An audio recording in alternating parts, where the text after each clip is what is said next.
സംസാരിക്കാറുണ്ട്, ഇടയ്ക്കൊക്കെ പോയി കാണാറുണ്ട്.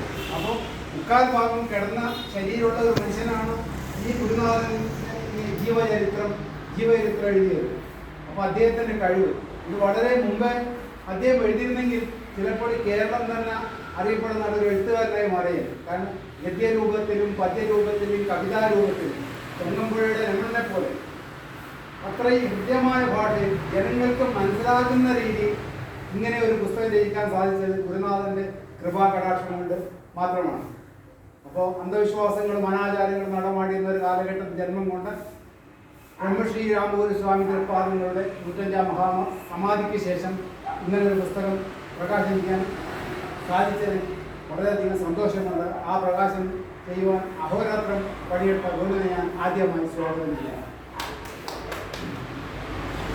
4 മണിക്ക് വെച്ച ഈ സദസ്സ് ഇത്രയും വൈകിയെങ്കിലും നമുക്ക് നിർവഹിക്കാൻ സാധിച്ചതിൽ വളരെ സന്തോഷമുണ്ട്. അതിന് നമ്മുടെ ക്ഷണം സ്വീകരിച്ചുകൊണ്ട് എത്തിച്ചേർന്ന സാനിയന്മാർക്ക് ഓരോ വ്യക്തിയോട് ഞാൻ പറയുകയാണെങ്കിൽ ശ്രീമാൻ ചെറുപ്പക്കാരനോട്, ശ്രീമാൻ ഇടവതിയായിട്ടാർ, ശ്രീമാൻ ദണ്ഡവതിയായിട്ടാർ, ഇവർക്ക് എൻ്റെ സ്നേഹം നിറഞ്ഞ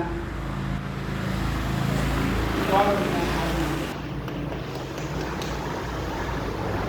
അതുപോലെ ഇവിടെ എത്തിച്ചേർന്ന എല്ലാവരെയും ഞാൻ ഹൃദയത്തിൽ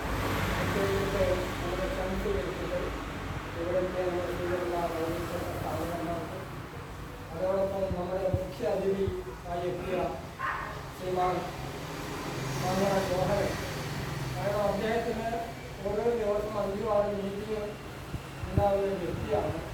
കാരണം ഹെൽത്ത് കാസർഗോഡിലെ ഡയറക്ടർ കൂടിയാണുള്ളത്.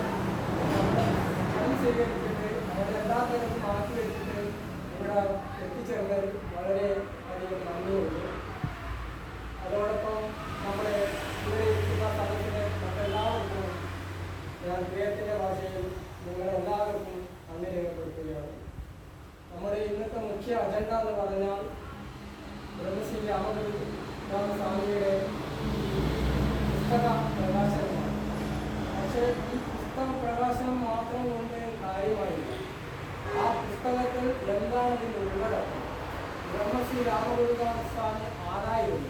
നമ്മൾ എല്ലാ വർഷവും ഇവിടെ പരിപാടി വെക്കുന്നുണ്ട് ബ്രഹ്മശ്രീ രാമഗുരുസ്വാമിയെ പറ്റി. പക്ഷെ അദ്ദേഹം ചെയ്ത പ്രവൃത്തികൾ എന്തൊക്കെയാണ്?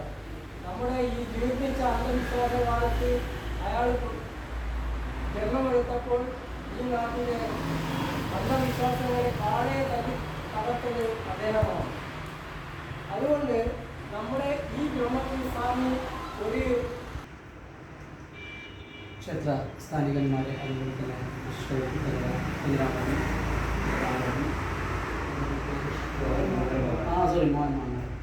ഓക്കെ പപ്പട അതുപോലെ എടുക്കുന്ന എല്ലാവരും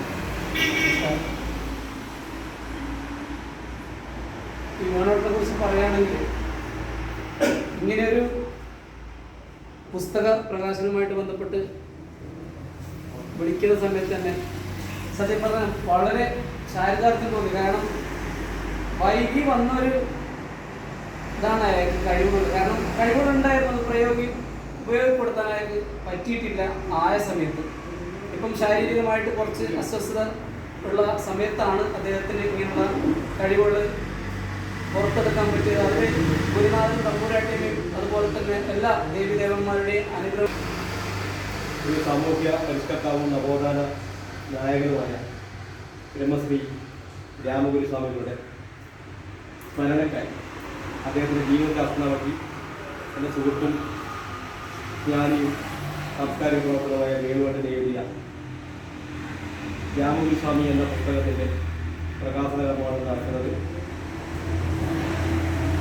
അജ്ഞാനനാഥകനാം ജ്ഞാനപ്രകാശനെ അജ്ഞാനമൊഴിയുവാൻ ശരണം നിൻ ചരണം. തവ പ്രസാദത്തിങ്കൽ ഞങ്ങൾ ഭജിക്കാമെന്നും തവ സങ്കീർത്തനങ്ങൾ ബ്രഹ്മശ്രീ രാമനാഥ. വേണുവേട്ടൻ ഈ പുസ്തകത്തിന് 4 വരിയാണ്. അഷ്ടകം രീതി ഏകവൃത്തത്തിൽ വളരെ നന്നായി വേണുവേട്ടൻ ഈ അവസ്ഥയിൽ ഇങ്ങനൊരു ഗ്രന്ഥം രചിക്കാൻ തയ്യാറായത് സന്തോഷിക്കുന്നു. വേണുവേട്ടൻ സകല കഴിവുള്ള, ജ്ഞാനമുള്ള, വ്യത്യസ്തമായ ഭാഷകൾ കൈകാര്യം ചെയ്ത് കഴിവുള്ള ഒരു മിടുക്കനായ സ്വാത്വികനായ എഴുത്തുകാരനാണ്. അദ്ദേഹത്തിൻ്റെ ജീവിത മേഖലയിൽ മറ്റു കാര്യങ്ങളെ സഞ്ചരിക്കുന്നതോടൊപ്പം തന്നെ ഈ എഴുത്തിൻ്റെ മേഖലയിലൊക്കെ അദ്ദേഹം കുറച്ച് നേരത്തെ വരികയാണെങ്കിൽ ചിലപ്പോൾ നല്ല സാഹിത്യ സൃഷ്ടി ഉണ്ടാകുമായിരുന്നു എന്ന് ഞാൻ ചിന്തിക്കുന്നു. ഒരു സമൂഹത്തെ, എഴുത്തിലാണ്ട് ഒരു സമൂഹത്തെ വെളിച്ചത്തിൽ കൊണ്ടുവരാം. അച്ഛൻ്റെയാകുന്ന എഴുത്തിൽ നിന്നും ഒരു സമൂഹത്തെ കൈപിടിച്ച് ഉയർത്താൻ വേണ്ടി പോരാടിയ നവോത്ഥാന നായകന്മാർ നമ്മുടെ രാജ്യത്ത് ഭാരതത്ത് അങ്ങോളം ഇങ്ങോളം നമുക്ക് കാണാം. ശ്രീരാമ പരമഹംസ തൊട്ട് വിവേകാനന്ദ തൊട്ട് ഇങ്ങോട്ടുള്ള ശ്രീനാഥ ഗുരു വരെയുള്ള ആയിരക്കണക്കിന് സാമൂഹ്യ പരിഷ്കർത്താക്കൾ ഉഴുതുമറിച്ച മണ്ണിലൂടെയാണ് നമ്മൾ സഞ്ചരിക്കുന്നത്. അവർ പകർന്ന വെളിച്ചം പല മേഖലയിലും അതിശക്തമായി വെളിച്ചം വിരിഞ്ഞ് വിസ്മയകരമായിട്ടുള്ളൊരു ഒന്നുകൊണ്ട് രാമഗുരുവിൻ്റെ കാര്യത്തിൽ ആ വെളിച്ചം ഒരു സമുദായ അതിരുകൾക്കപ്പുറം വ്യാപരിക്കാൻ അല്ലെങ്കിൽ സഞ്ചരിക്കാൻ സാധിച്ചിട്ടില്ല എന്നത് ഞാൻ പലപ്പോഴും മനസ്സിലാക്കിയ ഒരു കാര്യമാണ്. അദ്ദേഹം ഉണ്ടാക്കിയെടുത്ത ഒരു സാംസ്കാരിക മൂല്യവും നവോത്ഥാനവും അക്ഷരജ്ഞാനവും സാമുദായിക ഉന്നമനവും ഉന്നതിയും പിൽക്കാലത്ത് അതിൻ്റെ പന്തം ഏറ്റെടുക്കാൻ ആ സമുദായം തന്നെ മടിക്കുകയോ പുറകോട്ട് പോവുകയോ തമസ്കരിക്കുകയോ ചെയ്തതിൻ്റെ ഭാഗമായിട്ടാണ് അദ്ദേഹം നൂറ്റാണ്ടുകൾക്ക് മുമ്പ് ഉണ്ടാക്കിയ അദ്ദേഹത്തിൻ്റെ വിജ്ഞാന ലോകം വികസിക്കാതിരുന്നത് എന്ന് ഞാൻ മനസ്സിലാക്കുന്നു. എന്തുകൊണ്ടും അത് ഏറ്റെടുക്കാനുള്ള സാംസ്കാരിക നായകർ പിന്നീട് ഇങ്ങോട്ട് ഉണ്ടായിട്ടില്ലാത്തതിൻ്റെ ഒരു അഭാവം ഈ പുസ്തകം പരിഹരിക്കുമെന്ന് ഞാൻ വിശ്വസിക്കുന്നു. ഏതായാലും ഈ മേഖലയിൽ, പ്രത്യേകിച്ച് തീരദേശ മേഖലയിലെ സഹോദരന്മാരുടെ ഇടയിൽ നിരന്തരം സാംസ്കാരികമായ വിപ്ലവവും ഉന്നതിയും സാംസ്കാരിക പ്രവർത്തനവും അറിവിൻ്റെയും എഴുത്തിൻ്റെയും ലോകം തുറന്നു വെക്കണമെന്ന് തന്നെയാണ് എനിക്ക് പറയാനുള്ളത്.